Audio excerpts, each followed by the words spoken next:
Glória a Deus. Cumprimento a todos com a paz do Senhor, amém? Graças a Deus por podermos louvar o seu nome, por esse tempo abençoado de louvor. Convido você para abrir a sua Bíblia no livro, ou melhor, na carta, Romanos 8, versículo 18. Diz assim: porque para mim tenho por certo que os sofrimentos do tempo presente não podem ser comparados com a glória a ser revelada em nós. Eu quero falar hoje sobre a maior vitória de um cristão. Talvez você nunca pensou ou tentou enumerar o que seria a sua maior vitória. Mas, se você tentar, eu quero já te adiantar que a maior vitória de uma pessoa não é a fecundação. Você sabe que para nascer, você venceu uma corrida contra milhões de espermas igual a você. Por uma vaga, talvez duas. Em sã consciência, nós não entraríamos numa disputa dessa. Competir com milhões. Então parece que a fecundação é a maior vitória de uma vida. Não é. A maior vitória de uma vida não é uma vida longa, saudável. E por mais que isso seja uma grande vitória, alguém ter uma vida longa, saudável, não é a maior vitória. E assim vai. A maior vitória não é uma vitória cultural, você aprender todo o conhecimento. A maior vitória não é uma vitória profissional, você se tornar o melhor naquilo que se propõe a fazer. São grandes vitórias, mas não é a maior. A maior vitória também não é uma vitória financeira, alguém que sai do zero e constitui um patrimônio milionário. Isso não é fácil de fazer. Isso é brilhante quem consegue nesse ponto de vista, mas não é a maior vitória. E enfim, a maior vitória não é uma vitória moral ou qualquer outra coisa. Nós vamos ver com esse texto que a maior vitória de uma vida é a vitória que ela se perpetua para a eternidade. Qualquer uma outra que termina na morte, ela é uma vitória, por maior que seja, parcial, temporal. Portanto, tem data de validade, tem tempo de duração e ela acaba ali. Nós estamos estudando nas quartas, começamos há 2 quartas, o livro do Apocalipse. E no livro do Apocalipse nós estamos aprendendo que Jesus, glorificado, triunfante, olhos como chama de fogo, boca com uma espada, ele se apresenta e ele manda uma mensagem para o anjo, que manda para João, que manda escrever para a igreja, em todos os tempos, dizendo que ele quer que a igreja tome conhecimento disso. É uma mensagem para os seus servos. E nessa mensagem ele se identifica dizendo que ele é o Todo-Poderoso, ele é o grande Criador, que essas palavras são fiéis e verdadeiras, que bem-aventurados são aqueles que dão ouvido, felizes são aqueles que praticam e se arrependerão aqueles que ignorarem isso. E na fase que nós estamos estudando agora, capítulo 2 e 3, é a mensagem da carta às igrejas. E aprendemos que as 7 cartas são 7 mensagens que se dirigem à igreja em todo o tempo. Portanto, é para a igreja de hoje. São mensagens com remetente, com destinatário, com mensagens claras, dizendo: olha, eu sei quem você é, eu sei o que você faz, eu conheço você, sei tudo a teu respeito.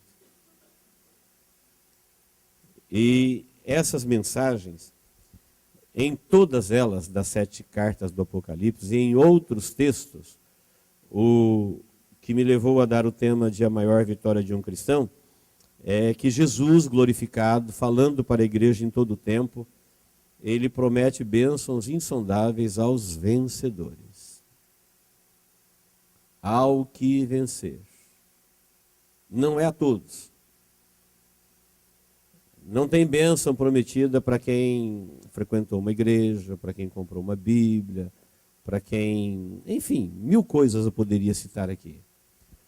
Mas há uma mensagem clara, distinta de Jesus, dizendo, olha, o vencedor, ele vai herdar isso daqui. O que vencer...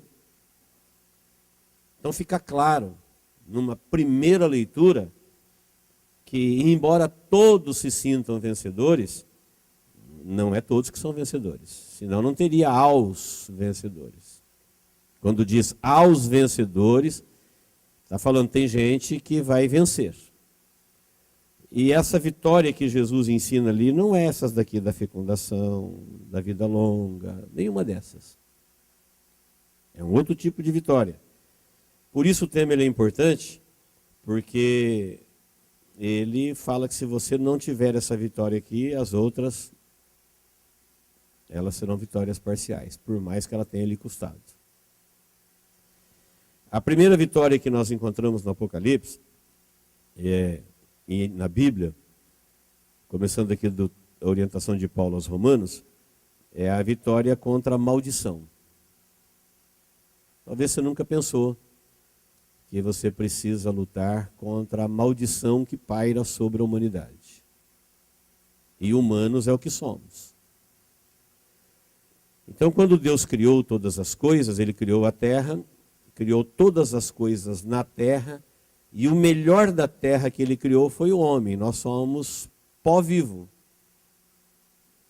Você não vai encontrar no reino animal, nem no reino mineral, nem no reino vegetal, nada tão brilhante quanto o homem.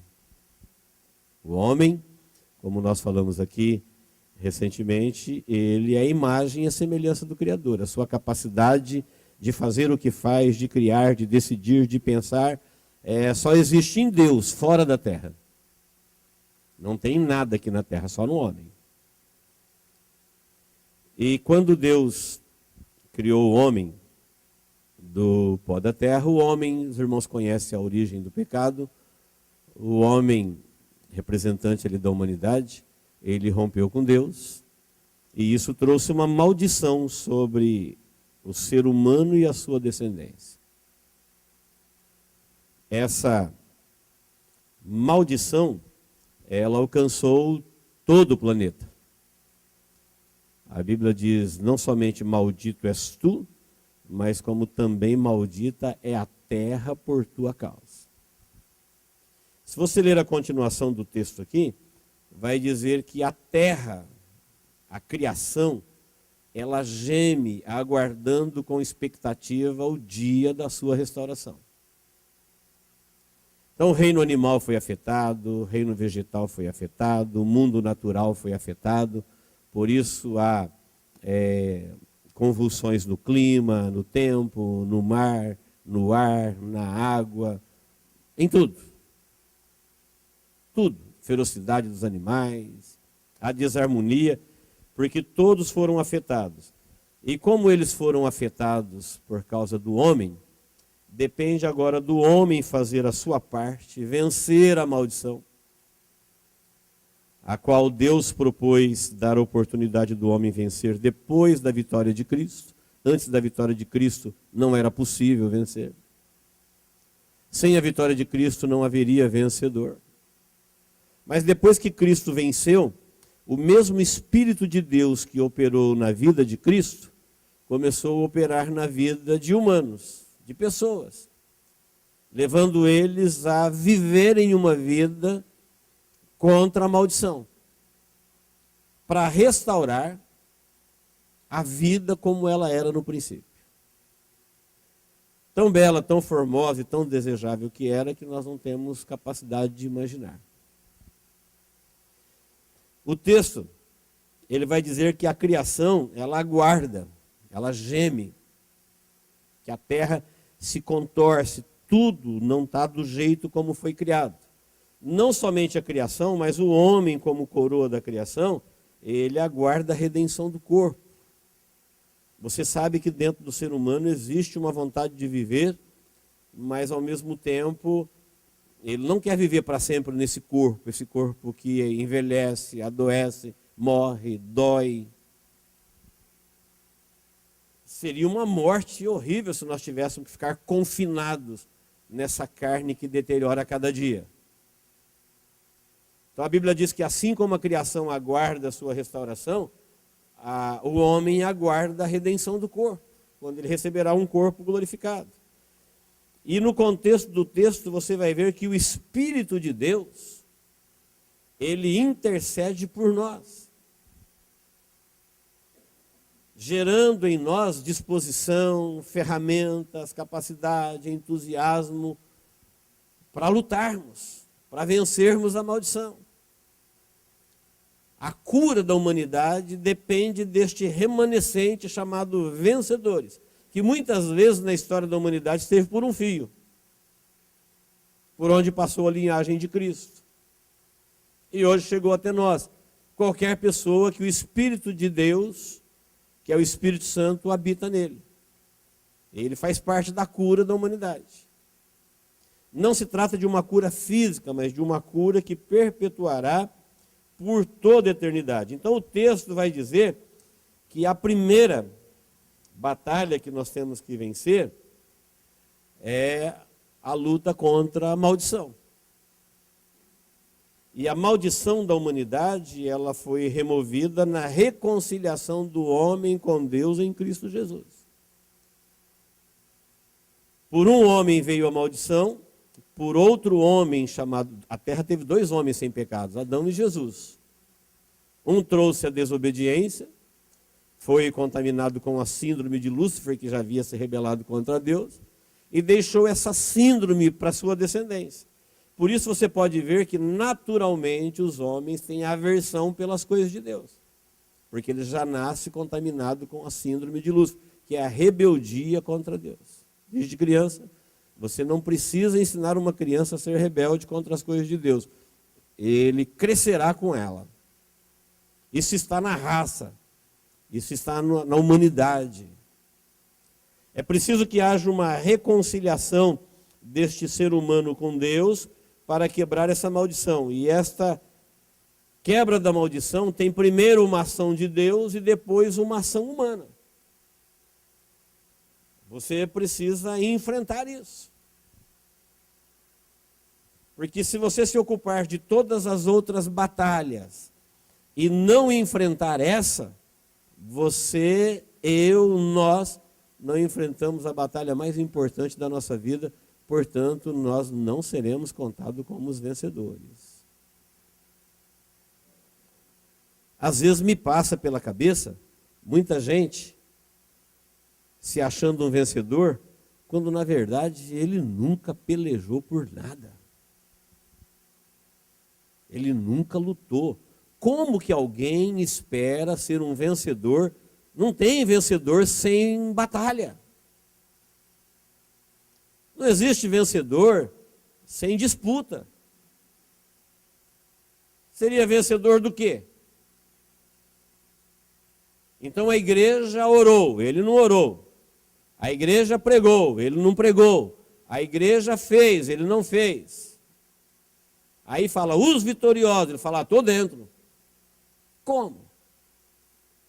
Seria um critério injusto de Deus? Em que alguém entra no bolo e passa batido? Ou é um alerta de Jesus falando para a igreja, olha, é aos vencedores. Você precisa ser zeloso, você precisa ser criterioso.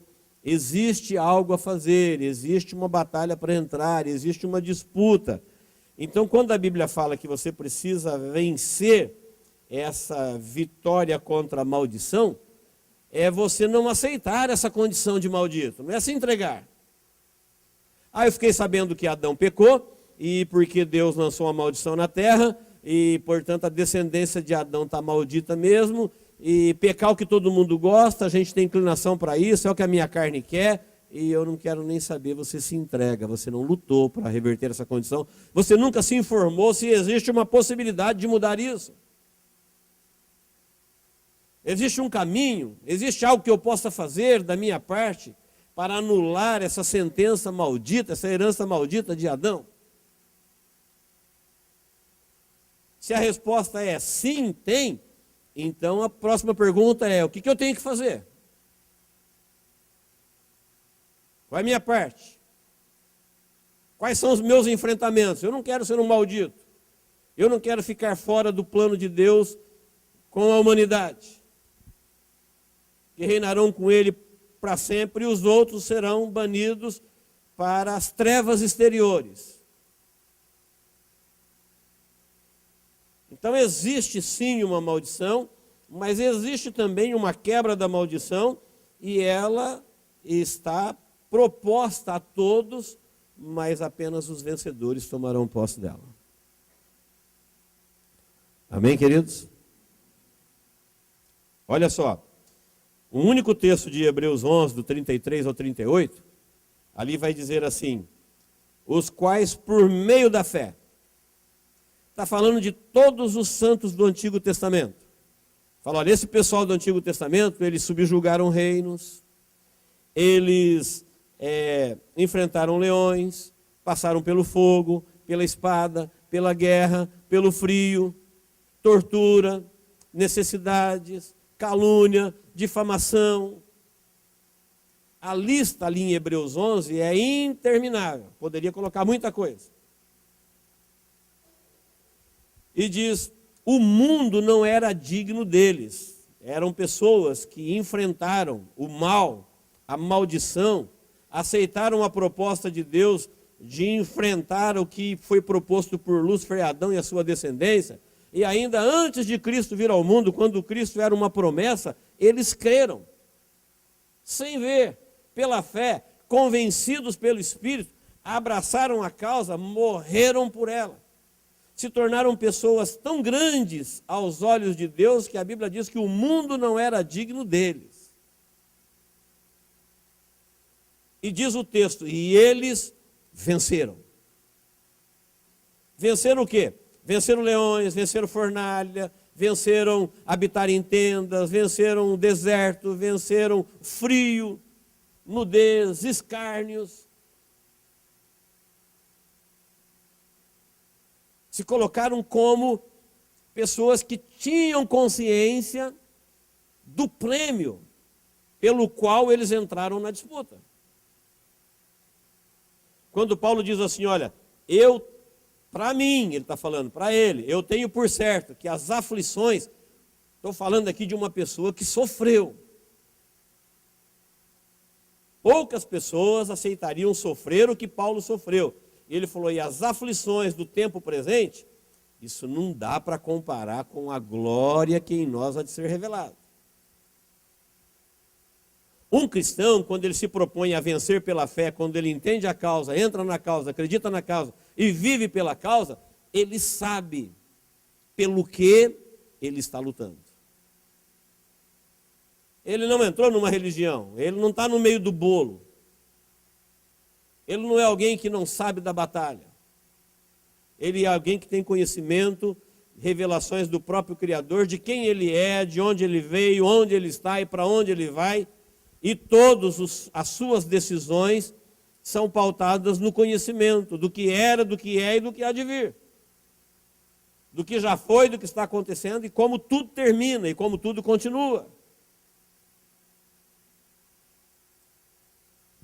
Esses homens, eles entenderam que aquela situação herdada de Adão, Deus poderia simplesmente fazer como fez com os demônios, com os anjos no céu, e destiná-los para o inferno e acabou. Mas por causa do amor de Deus, por causa que o homem também foi enganado, o engano não nasceu no coração dele, ele foi seduzido. Eva e depois Adão. Deus veio em seu socorro e deu uma oportunidade. Falou, eu vou te resgatar, eu vou te proteger, eu vou quebrar a maldição. E assim como você fez a sua parte para entrar nela, porque não fique pensando que o seu pecado, o meu pecado é o pecado de Adão. Adão cometeu o dele e nos deixou uma herança maldita, mas nós, logo depois da primeira infância, já cometemos os nossos. E é desses que nós estamos falando, que nós precisamos vencê-los. É esse que trouxe a mesma maldição que caiu sobre Adão, que agora cai sobre nós, e nós precisamos nos levantar contra essa maldição. você não pode abrir mão da sua vida pensando que depois ela será salva. Ela é sua. É um presente de Deus para você. A minha vida é um presente de Deus para mim. A herança que Adão me deixou é muito ruim, mas Deus veio em meu socorro e deixou uma herança bendita em Cristo Jesus. E agora nós temos que lutar por isso, porque se você não lutar, você não será contado com os vencedores. Goste ou deixe de gostar, aceita ou não aceita, é o que Jesus mandou dizer para nós. É assim que é assim que será. Você crê diferente? O problema é seu, você está sendo enganado por alguém ou está se auto-enganando. Não existe uma única bênção na Bíblia que não está condicionada a uma ação humana. Cita uma aí. Procure uma. Todas as bênçãos de Deus prometidas para a humanidade, ela tem um se. Se vencer, se for fiel, se obedecer, se praticar. Todas. Elas são grandiosas, elas são transcendentes, são coisas celestiais e eternas que nós não temos condições nem sequer de imaginar. Reveladas em parte na Bíblia, mas elas são condicionadas. Nós temos algo por fazer. Senão a mensagem de Jesus para a igreja seria: olha, fica tranquilo, Deus já fez, é só você manter o curso e esperar o tempo. Não tem que fazer nada não. Já está todo mundo vitorioso. Quando você decidiu entrar numa igreja, você não tem que fazer mais nada, não tem que vencer mais nada. Esses vencedores são aqueles que entenderam o problema da maldição e entenderam a proposta de Deus na bênção que é em Cristo Jesus. E agora você decide. Isso é tão claro, queridos, que Israel, para ilustrar isso, numa época em que eles não tinham o Espírito Santo de Deus habitando neles, Moisés colocou, Deus mandou Moisés colocar o povo diante de 2 montes, e no monte se lia as bênçãos. E no outro monte se lia as maldições. E falava para o povo: agora vocês escolhem. O que vocês querem? A bênção? Então vocês vão ter que vencer todas as propostas da maldição. E Moisés diz: eu convoco vocês para que vocês escolham a vida. Para que vocês escolham Deus. Para que vocês escolham a vitória, viver eternamente. Mas isso foi exaustivo, colocar o povo diante do monte da bênção, do monte da maldição, e ler todos os tópicos: bendito serás no campo, bendito serás, maldito serás, maldito serás. E agora faça a sua escolha. E a hora que você fizer a sua escolha, lute por ela. Enfrente. O que tiver que enfrentar. Como esses do Antigo Testamento, que enfrentaram tudo. Amém? A segunda vitória que você precisa participar dela é a vitória contra o mal. Romanos 12, do 9 até o 21, está aí pertinho, de onde você está. Lá no 21 vai dizer assim, ó: não te deixes vencer do mal, mas vença o mal com o bem. Então, na continuação do que nós estamos falando, você vai ver nesse texto aí, Paulo ensinando os irmãos que existe o mal e existe o bem.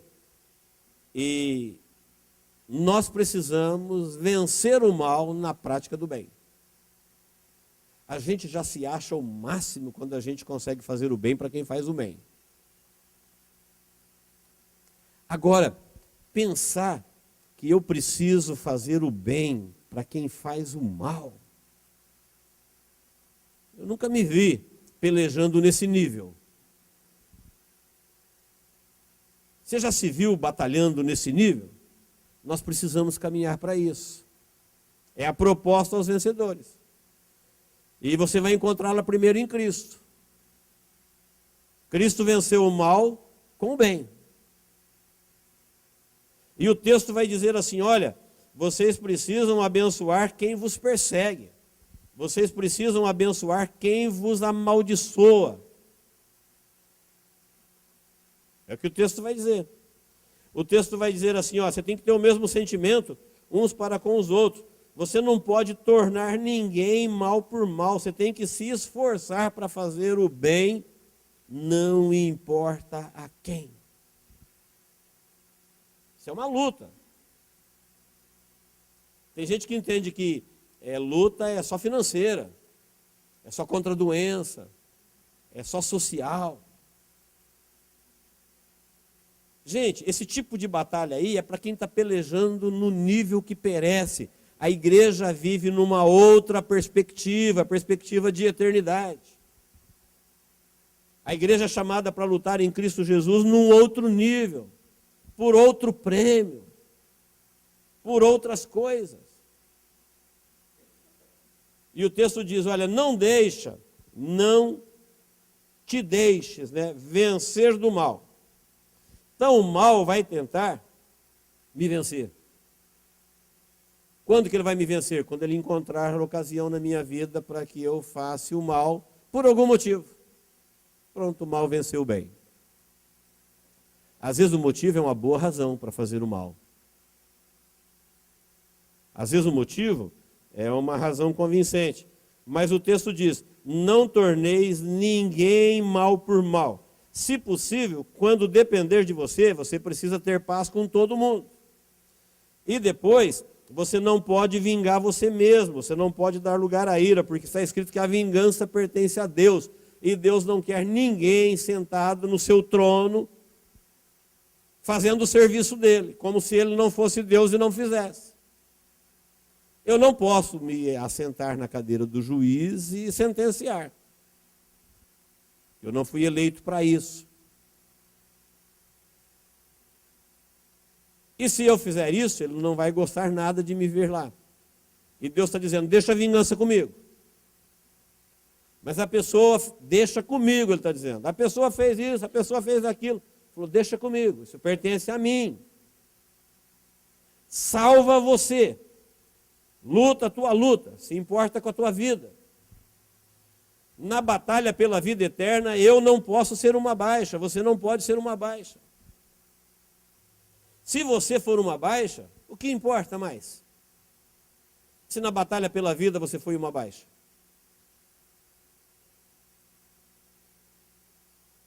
Nós precisamos vencer.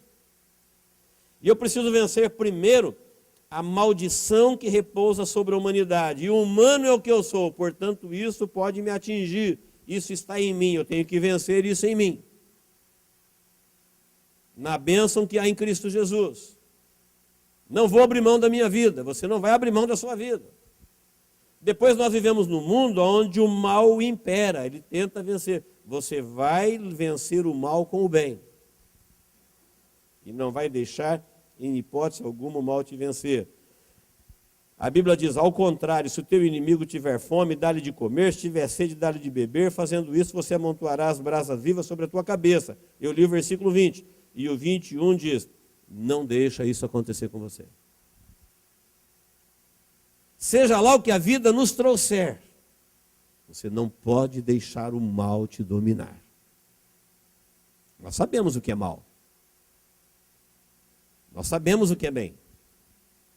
E quando eu coloco a cabeça no meu travesseiro, eu sozinho, e você quando faz o mesmo, você sabe se o mal entrou na sua vida ou não. Se os seus planos, se os seus pensamentos, se os seus desejos, se os teus sonhos são maus. Se a resposta é formal, ele te dominou, você precisa vencê-lo. Senão tudo estará perdido. Mas isso aqui é o mais fácil, vencer a maldição por meio da fé e lutar contra o mal é o mais fácil, porque nós já temos naturalmente aversão pelo mal. Sim ou não, amém? Parece que a gente está chovendo no molhado, mas é preciso saber disso, porque tem gente que desde que ele tem uma boa razão, ele aceita fazer o mal. Desde que ele tenha sofrido injustiça, ele aceita fazer a vingança. Ele é bom desde que não pisa no calo dele. Ele é bom desde que ele esteja ganhando sempre de 3-0. Mas se de repente ele estiver perdendo de 3-0, ele já não é mais bom. O mal aflora. Se ele tiver um bom motivo, o mal desabrocha, estava ali embutido, escondido, fazendo mal ao hospedeiro. Então nós não podemos permitir isso, porque nós seríamos uma baixa. Ainda que você fosse vitorioso financeiramente, socialmente, em todas as áreas, isso não pode acontecer com você. Porque você estaria perdendo o melhor da vida, que é o prêmio da soberana vocação. Mas a nossa batalha fica mais intensa quando você vai ver na primeira carta de João que nós temos que vencer o mundo.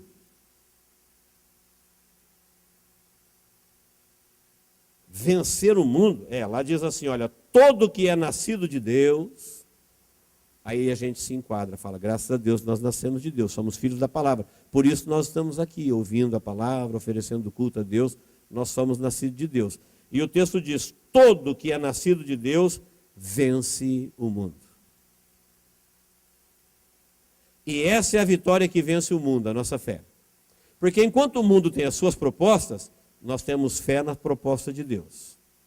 O mundo tentou, num primeiro momento, vencer Jesus. Jesus rejeitou aquilo que o mundo ofereceu.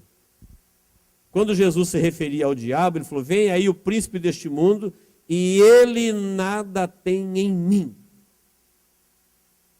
Tudo que o diabo criou, pensou, planejou, ofereceu, Jesus falou, em mim não pegou. Pegou muita gente. O mundo está de 4 pelo próprio mundo. O mundo está babando pelo mundo. E o que o mundo não sabe, que a maior parte, quase todo mundo não sabe, é que o mundo jaz no maligno. Que o mundo ele é um grande engodo, ele é um grande engano. Você vai ver na continuação, no versículo 19, diz assim, olha, sabemos que somos de Deus e o mundo inteiro está no maligno. Mas claro que isso, gente, não tem uma fala minha aqui, é o texto. Sabemos que somos de Deus. Quem sabe que é de Deus aqui, diga amém. E o mundo inteiro está no maligno. Se alguém amar o mundo, o amor do Pai não está nele, porque a amizade com o mundo é inimizade com Deus. O que tem de crente, pastores e igrejas que não aceita isso? Eles falam, não, os tempos mudou, e o mundo é interessante, o mundo é legal, o mundo tem projetos maravilhosos, e eles tentam unir o mundo com Deus. Eles acham que Deus, para salvá-los, vai macular a sua santidade. Que Deus vai fazer aliança com o diabo e com o inferno. Porque eles não conseguem viver sem o mundo. E o texto ainda denuncia, olha, o mundo, depois na continuação, vai dizer assim, olha, porque tudo que há no mundo tem a ver com os desejos da carne, com os desejos dos olhos e com a soberba da vida. Que verdade! Pensa numa produção do mundo que não atende essas 3 necessidades. Concupiscências da carne, concupiscências dos olhos e soberba da vida. Diz o texto assim, olha, o mundo não se preocupa com o seu espírito. E é uma verdade. Dá uma olhada em volta. Por que será que nenhuma escola do mundo colocou a Bíblia como educação infantil? Para a gente ser orientado na palavra desde o berçário. O mundo seria outro. Sim ou não? Diga amém. Por que nós temos problemas com a violência, com a droga, com a rebeldia, com a destruição? E todo mundo sabe o caminho da cura, que é desde o princípio, mas 6.000 anos se passou e ninguém quer saber de fazer isso.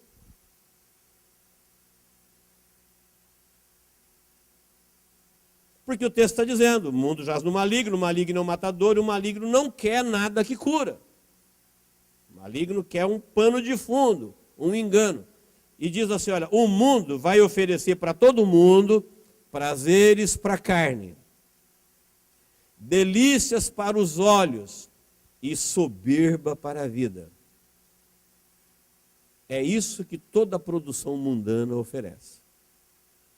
E aí o texto continua, só que o mundo passa, os prazeres da carne passam, os prazeres dos olhos passam e a soberba da vida passa. Então todo mundo que já passou por este mundo até hoje é uma testemunha disso. Se a pessoa viveu intensamente a vontade da carne, passou. Carne não deseja para sempre.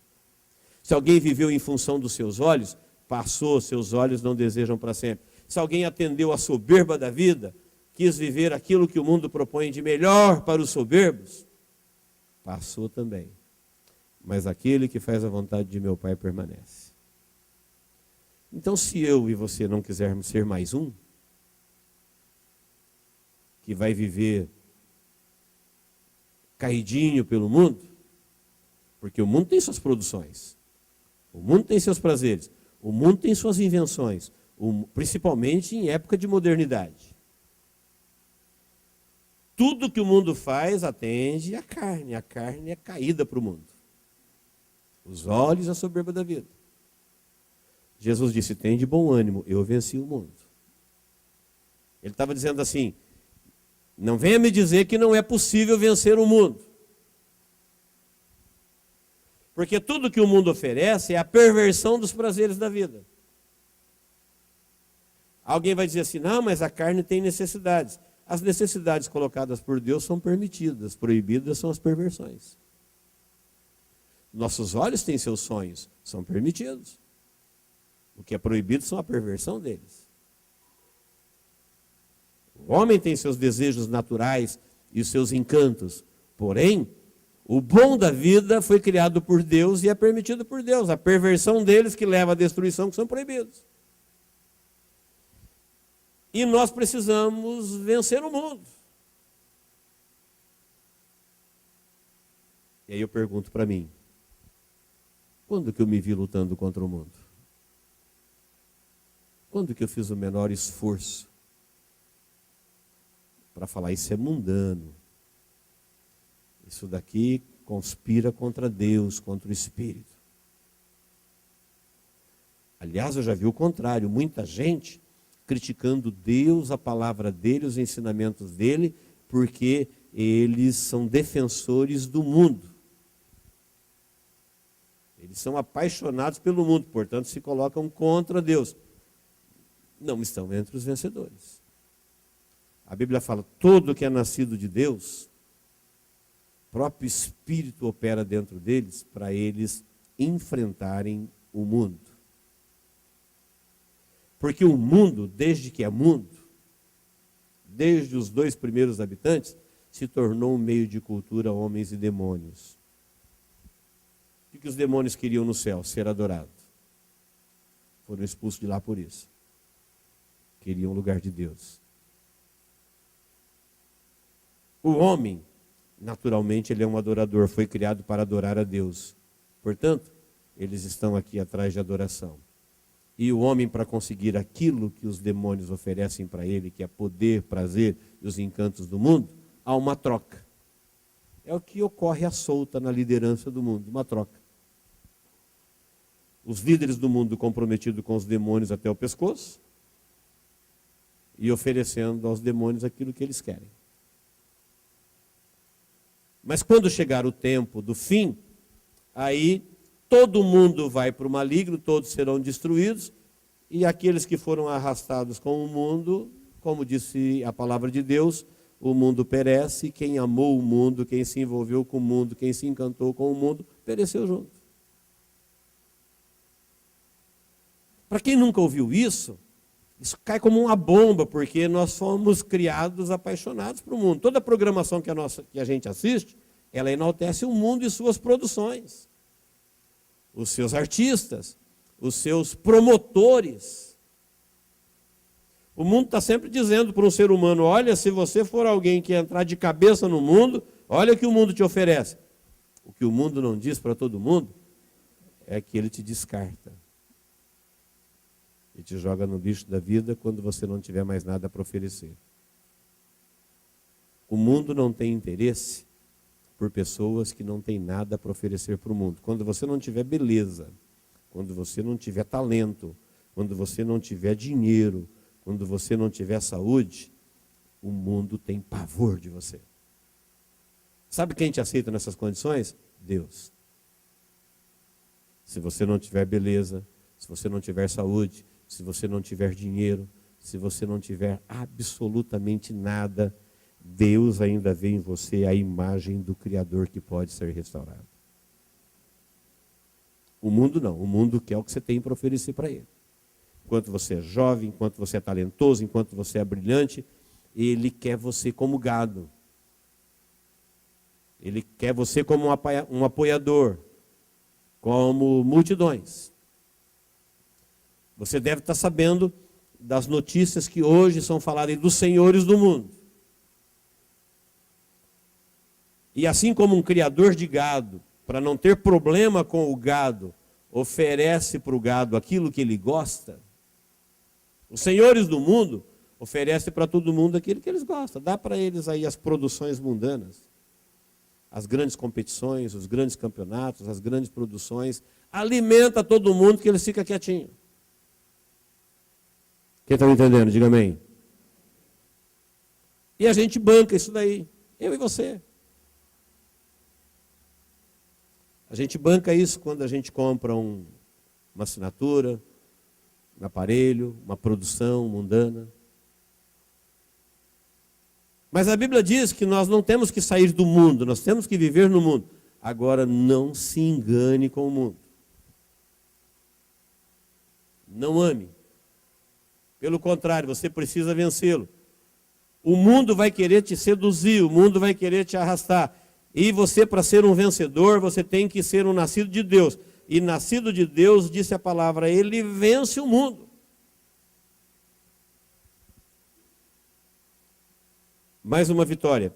Romanos 8,37 diz que em todas estas coisas somos mais que vencedores. Se você ler o texto ali de Romanos 37 e seguir até o final do capítulo, lá no mesmo 8 que a gente estava, você vai ver em que é todas essas coisas que nós somos mais que vencedores. É qualquer coisa. Qualquer coisa que quer te tirar do propósito de Deus para a sua vida. Paulo falou assim, olha, tribulação, angústia, perseguição, fome, nudez, prisão, morte. Não, eu estou certo que nada disso, absolutamente nada disso, pode nos separar do amor de Deus que está em Cristo Jesus. Ele falou, nem demônios, nem principados, nem potestade, nem o porvir, nada, absolutamente nada, acima, embaixo, em qualquer lugar, pode nos separar. Nós somos mais vitoriosos, mais do que vitoriosos, em todas estas coisas. Agora eu pergunto, por quê? Muitas vezes nós não vencemos rabugices menores, miquinhas, coisinhas. Ah, eu não aceito. Ah, eu não vejo assim. Ah, porque me fizeram. Ah, porque aconteceu. Olha os vencedores do Antigo Testamento. Quer dizer então que por uma bobeirinha qualquer você topa te perder o nome no livro da vida? Você vai ver lá no Apocalipse, eu já quero caminhar para o encerramento porque o tempo acabou, lá em Apocalipse 12, 11, vai dizer assim, exultai, ó céu, com eles, porque eles venceram. O que eles venceram? Tudo. Todas as coisas, qualquer coisa. Enfrentaram a própria carne, enfrentaram o próprio ego, enfrentaram a maldição, enfrentaram o mal, enfrentaram o mundo. E venceram. E por causa desses vencedores, haverá um novo céu e uma nova terra, um novo tempo em que tudo será diferente, em que eles assentarão com Cristo no seu trono. Não quer dizer que você vai assentar num trono com Cristo, ela não tem essa pretensão. Está dizendo que nós estaremos reinando com Ele sobre todas as coisas criadas. E quem disse isso foi Jesus, e ele falou à igreja de Laodiceia. A igreja de Laodiceia representa a igreja do nosso tempo. Ele falou assim, ó, aquele que vencer vai reinar comigo, assim como eu venci e me assentei com seu Pai no seu trono para reinar com Ele.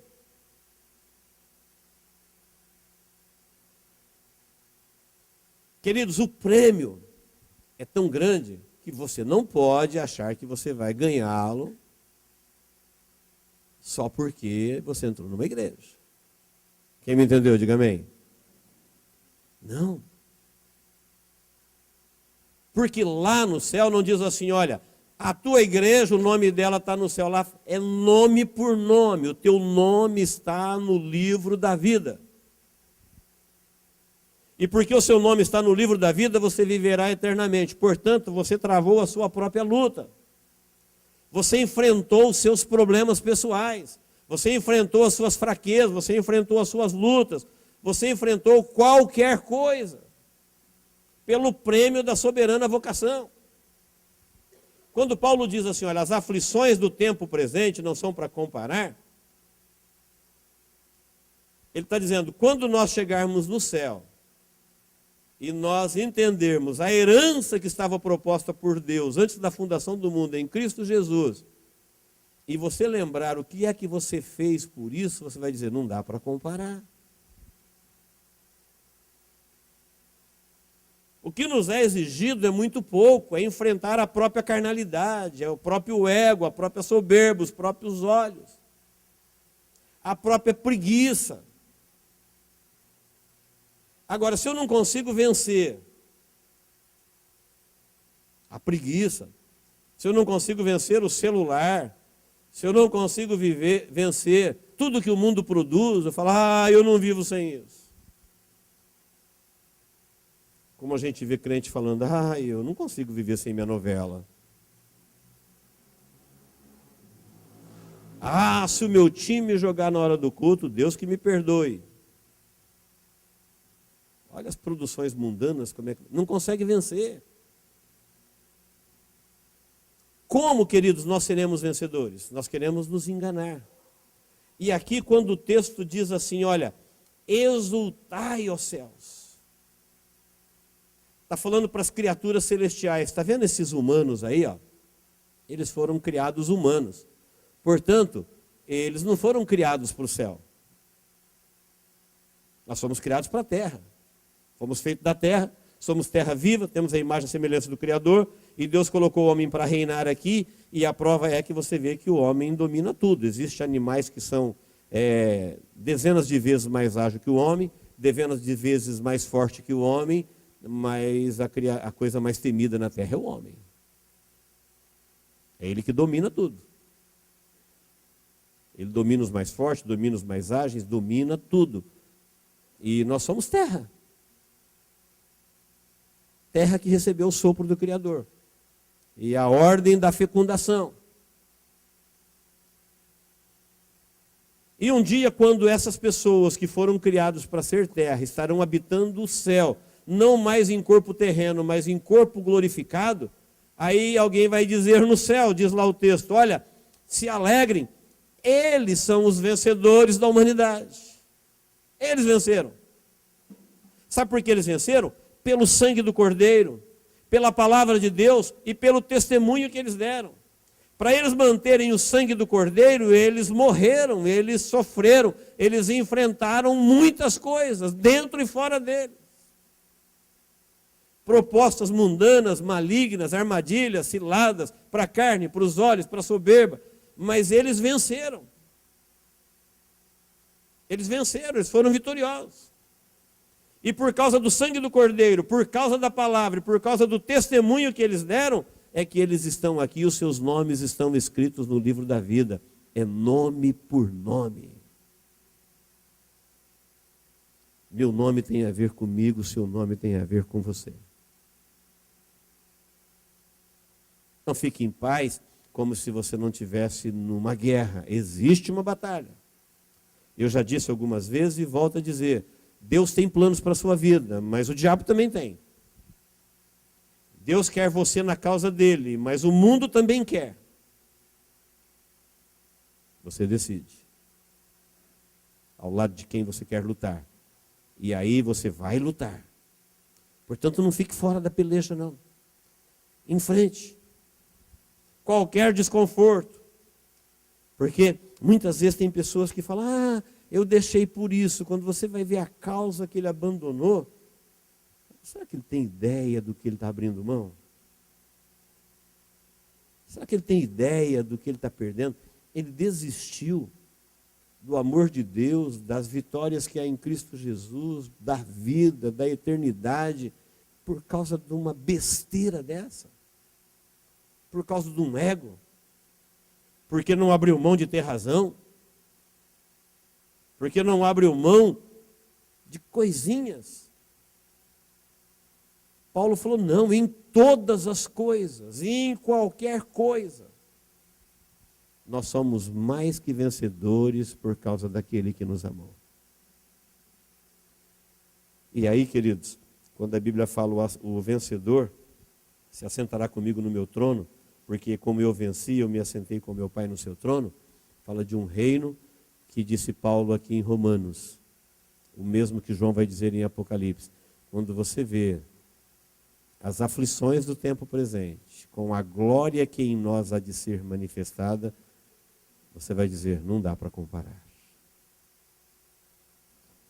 Amém? Que Deus nos abençoe em Cristo Jesus.